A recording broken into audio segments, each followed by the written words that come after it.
नमस्कार. आज आपण एका अशा पुस्तकाबद्दल बोलणार आहोत जे अनेकांनी कधी ना कधी वाचलं असेल किंवा निदान त्यातील वाक्य तरी नक्कीच ऐकली असतील. व.पु. काळे यांचं पार्टनर. बरोबर, पार्टनर.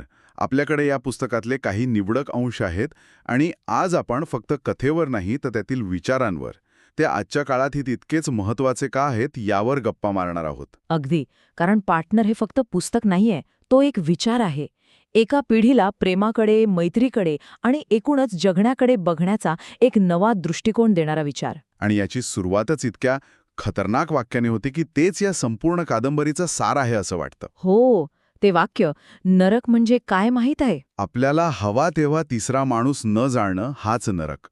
हे वाक्य सुरुवातीला खूप साधं वाटतं, पण जसजशी कथा पुढे जाते तसतसा त्याचा अर्थ किती खोल आहे हे कळायला लागतं. चला याच विचाराच्या धाग्याला पकडून पुढे जाऊया. तर कथेचा नायक, ज्याचं नाव आपल्याला कधीच कळत नाही. हो, तो आपल्यासारखाच एक सामान्य तरुण आहे. केमिस्टच्या दुकानात कामाला. अगदी साधं आयुष्य. पण मग त्याच्या आयुष्यात एक झुळूक येते. एका बांधकाम साईटवर तो एका मुलीला पाहतो आणि झालं. पहिल्याच नजरेत तिच्या प्रेमात पडतो. पण इथे एक गंमत आहे. काय? तो तिच्या सौंदर्याने इतका भारावून जातो की त्याला वाटतं ही मुलगी आपल्यासाठी नाहीच. तो तिला डहाणूकर्स, गरवारे आणि आपटे यांच्यासाठी जन्मलेली समजतो. म्हणजे हा एक प्रकारचा न्यूनगंड झाला. हो, आणि मला वाटतं हा न्यूनगंड आजच्या काळातही तितकाच खरा आहे. सोशल मीडियामुळे तर आपण सतत इतरांची उत्तम दिसणारी आयुष्य पाहत असतो. बरोबर. या नायकाचे गरवारे आपटे हे आजच्या काळातले इंस्टाग्राम इन्फ्लुएन्सर झाले आहेत, नाही का? अगदी तसंच. आणि लेखक व.पु. काळे यांची खासियत हीच आहे की ते मानवी स्वभावाचे हे पैलू इतक्या सहजपणे मांडतात. पण मग नशीब त्याला एक संधी देतं. हो, तीच मुलगी त्याच्या दुकानात येते. तिला प्रिस्क्रिप्शनशिवाय एक औषध हवं असतं. आणि इथे आपला नायक थोडी हुशारी दाखवतो. तो तिला ओळखत असल्याचं नाटक करतो, जेणेकरून तिला औषध देता येईल. पण या गडबडीत एक धमाल गोंधळ होतो. हो, तिच्या मैत्रिणीची, दमयंती जोशीची वही तिथेच राहते आणि नायकाला वाटतं की तिचंच नाव दमयंती आहे. आणि याच एका गैरसमजातून त्यांच्या नात्याची सुरुवात होते. पण गंमत म्हणजे नायक सुरुवातीला खूप संकोच करतो. त्याला वाटतं की आपण कुठे आणि ती कुठे. आणि इथेच त्याच्या आयुष्यात पार्टनरची एंट्री होते. हो, पार्टनर हे पात्र म्हणजे या कादंबरीचा आत्मा आहे. तो नायकाचा मित्र आहे, मार्गदर्शक आहे आणि एक प्रकारे त्याच्या मनातलीच दुसरी बाजू आहे असं वाटतं, जी त्याला सतत धाडस करायला लावते. अगदी. जेव्हा नायक त्या मुलीला काही न बोलता जाऊ देतो, तेव्हा पार्टनर त्याला म्हणतो, तू साला भोट आहेस. तो फक्त टोमणे मारत नाही, तर तो एक वेगळी जीवनशैलीच नायकासमोर ठेवतो. बरोबर. तो लव्ह आणि अफेअर यातला फरक स्पष्ट करतो. त्याच्या मते लव्ह माणसाला दुबळं बनवतं, अपेक्षा वाढवतो. हो, तर अफेअर हा एक व्यवहार आहे जिथे अपेक्षांचं ओझं नसतं. त्याचं एक वाक्य आहे जे खूप प्रसिद्ध आहे, मी पल्सपेक्षा इम्पल्सवर जगत आलोय. हे वाक्य किती साधं आहे, पण ते जगण्याचा एक पूर्ण वेगळा दृष्टिकोन देतं. खरंय, त्या काळातल्या मध्यमवर्गीय चाकोरीबद्ध आयुष्यावर केलेला तो एक थेट हल्ला होता. सगळं काही ठरवून विचार करून करण्याच्या जमान्यात इम्पल्सवर जगणं हीच बंडखोरी होती. आणि तो नायिकाला हेच करायला शिकवतो. तो म्हणतो, everything is fair in war and affairs. पण गंमत म्हणजे तो हे वाक्य अफेअरसाठी वापरतोय, प्रेमासाठी नाही. हीच तर खरी गंमत आहे. त्याच्या लेखी प्रेम आणि अफेअर यात जमीन अस्मानाचा फरक आहे. ही सीमारेषाच कथेला कलाटणी देते. तो नायिकाला त्या मुलीशी बोलायला, तिला भेटायला भाग पाडतो. पण एक प्रश्न आहे, हा जो पार्टनर आहे तो खरंच नायिकाचा मित्र आहे की तो फक्त स्वतःच्या तत्वज्ञानाची चाचणी घेण्यासाठी नायिकाचा वापर करतोय? कारण त्याचं वागणं खूप अलिप्त वाटतं कधीकधी. हा खूप महत्वाचा प्रश्न आहे. कारण पार्टनर मदत करतो, पण तो भावनिक गुंतवणूक करत नाही. तो नायकाला पोहायला शिकवतो, पण पाण्यात स्वतः ढकलून देतो. बरोबर. तो नायकाला धाडसी बनायला सांगतो, पण नायक मुळात इतका भित्रा संकोची का आहे? याचं उत्तर आपल्याला त्याच्या कौटुंबिक पार्श्वभूमीत मिळतं. त्याशिवाय त्याचा स्वभाव समजून घेणंच कठीण आहे. हो, ज्या घरात तुम्हाला सतत दुय्यम वागणूक मिळते, तिथे तुमचा आत्मविश्वास वाढूच शकत नाही. त्याचं कुटुंब म्हणजे एक सतत आजारी असणारा भाऊ अरविंद, जो आईचा प्रचंड लाडका आहे, आणि एक आई जी कळत नकळतपणे नेहमी अरविंदचीच बाजू घेते. आणि त्याचे वडील मरताना त्याला जे सांगतात ते वाक्य त्याच्या आयुष्याला चिकटून राहतं. हो, ते म्हणतात, लेकरा तू एकटा पडलास, स्वतःला सांभाळ. हा एकाकीपणा त्याच्या स्वभावाचा भाग बनून जातो. तो घरात असूनही घराचा नसतो. मला तो बॉलपेनचा प्रसंग आठवतो. नायक ऑफिसमधून एक महागडं बॉलपेन घरी आणतो. आणि त्याला ते खूप आवडलेलं असतं. हो, पण आई ते काहीही न विचारता अरविंदला देऊन टाकते. किंवा औषधांच्या बिलांचा विषय. नायकच सगळी बिलं भरत असतो. पण आई अरविंदला वाईट वाटू नये म्हणून जाणीवपूर्वक त्याचं नाव घेत नाही. या छोट्या छोट्या गोष्टी आहेत, पण त्या मनावर खूप मोठा आघात करतात. आणि हा आघात पुढे वाढतच जातो.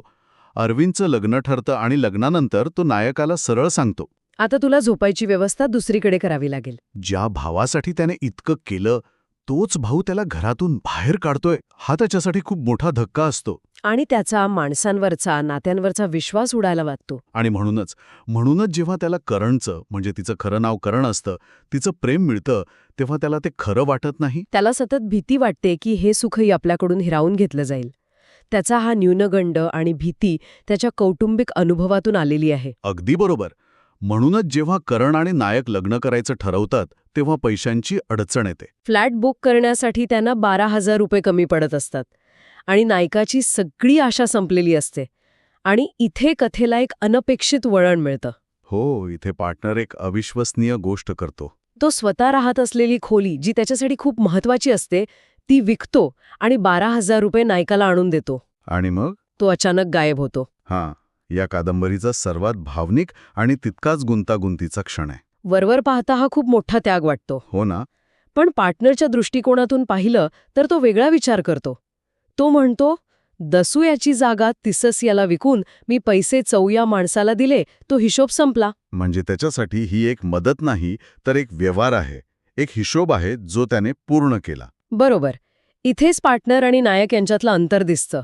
नायकाला मैत्री हवी आहे, भावनिक आधार हवा आहे, पण पार्टनरसाठी हे सगळं एका व्यवहारापलीकडे काहीच नाही. तो मदत करतो, पण कोणत्याही बंधनात अडकत नाही. हो, हा त्याग नाही, ही अलिप्तता आहे. आणि हीच अलिप्तता त्याच्या जीवनतत्वाचा गाभा आहे. तो पैसे देतो, पण कुठे जातो हे सांगत नाही. या पैशांमधून नायक आणि करण फ्लॅट बुक करतात, अगदी साध्या पद्धतीने रजिस्टर लग्न करतात. अखेर नायकाच्या आयुष्यात सुखाचे क्षण येतात. त्याला त्याचं प्रेम मिळतं, स्वतःचं घर मिळतं. पण हे सुख फार काळ टिकत नाही. हो, आणि इथेच कथेचा तो सुरुवातीचा विचार परत येतो. त्यांच्या लग्नाच्या पहिल्याच रात्री जेव्हा ते दोघे एकांत मिळण्याची वाट पाहत असतात, तेव्हा दारावरची बेल वाजते. आणि दारात उभी असते नायिकाची आई, भाऊ अरविंद आणि त्याचा मुलगा रंजन. तो क्षण वाचताना अंगावर काटा येतो. ज्या कुटुंबाने त्याला कधीच आपलं मानलं नाही, तेच कुटुंब आता त्याच्या हक्काच्या घरात, त्याच्या हक्काच्या क्षणी येऊन उभं ठाकलं आहे. आणि इथे पार्टनरची नरकाची व्याख्या अक्षरशः खरी ठरते. आपल्याला हवा तेव्हा तिसरा माणूस न व्याणं हाच नरक. प्रेमाचा आनंद आणि कौटुंबिक जबाबदाऱ्या यांच्यातला संघर्ष इतका स्पष्टपणे क्वचितच कुठल्या कादंबरीत मांडला गेला असेल. नायकाला प्रेम हवं आहे, एकांत हवं आहे, पण त्याला जबाबदारी टाळता येत नाहीये. तो नाही म्हणू शकत नाहीये. आणि करण हे सगळं शांतपणे पाहतीये. या एका रात्रीत त्यांचं स्वप्न आणि वास्तव यातलं अंतर स्पष्ट होतं. या सगळ्या अनुभवानंतर नायक पूर्णपणे खचून जातो आणि त्याच्या मनात एकच प्रश्न येतो, जो तो आपल्या मनातल्या पार्टनरला विचारतो. संसार असाच असतो का रे पार्टनर? मला वाटतं हा प्रश्न फक्त नायकाचा नाही, तर त्या काळातल्या आणि आजच्या काळातल्या अनेक तरुणांचा आहे.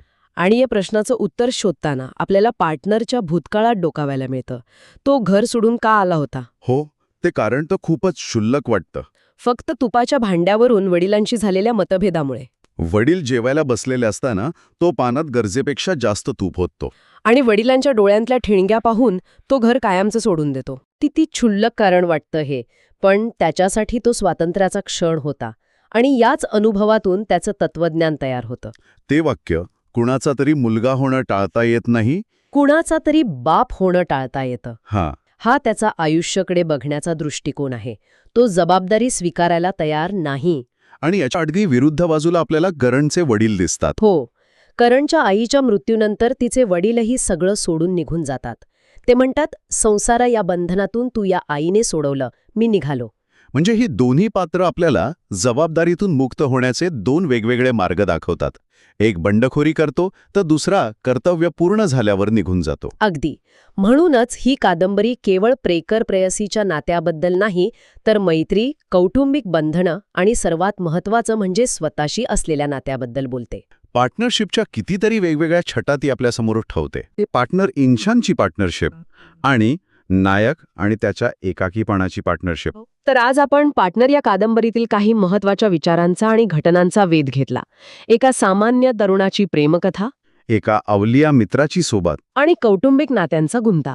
यातून लेखक आपल्याला आयुष्याबद्दल खूप काही सांगून जातात. ही कथा आपल्याला दाखवते की नाती कशी आपल्याला घडवतात आणि कधीकधी कशी आपल्याला अडकवतात सुद्धा.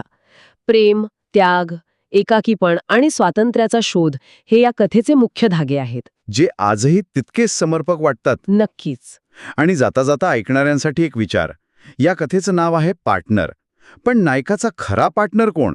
त्याला बिनशर्त प्रेम देणारी त्याची पत्नी करण, की त्याला आयुष्याच्या प्रत्येक वळणावर एक वेगळा धाडसी दृष्टिकोन देणारा तो गूढ पार्टनर, की त्याचा खरा संघर्ष आणि भागीदारी ही त्याच्या आत दडलेल्या एकाकीपणाचीच आहे?